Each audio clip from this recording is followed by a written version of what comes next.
I want to get some more perspective now. Let's start with Jeremy Bash, who served as chief of staff at both the Department of Defense and the CIA. Jeremy, I mean, when Americans waking up this morning, they say, OK, over the weekend, the U.S. is directly into this war with Iran, and Iran is warning of retaliation, including the activation of sleeper cells inside the United States.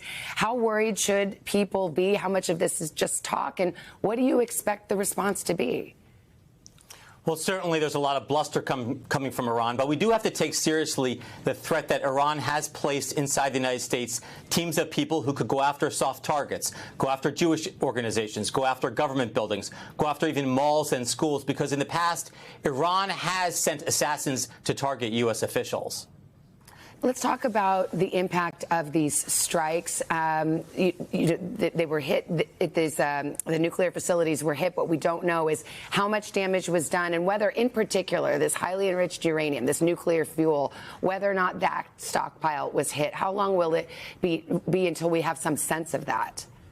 I think many days, maybe even many weeks, Savannah. I think this is going to be one of the most complex, maybe even contentious battle damage assessments that the U.S. intelligence community has ever had to undertake. So, first of all, the cascades themselves that spin the uranium, those are bolted to the floor, concrete floor. Those are very difficult to move. They're piped together. It's possible Iran could have moved some of those, but more concerning is that Iran could have moved the stockpiles of highly enriched uranium. They've enriched them up to 60%, 90% is bomb fuel. It would only take a couple of flatbed trucks to move that uranium. We don't know whether or not they've moved them to other secure locations, and we're not really going to be able to tell from just satellite imagery. We're going to have to intercept communications of Iranians talking among themselves, Iranian officials, and we're going to have to potentially put human assets on the ground. All right, Jeremy, thank you very much.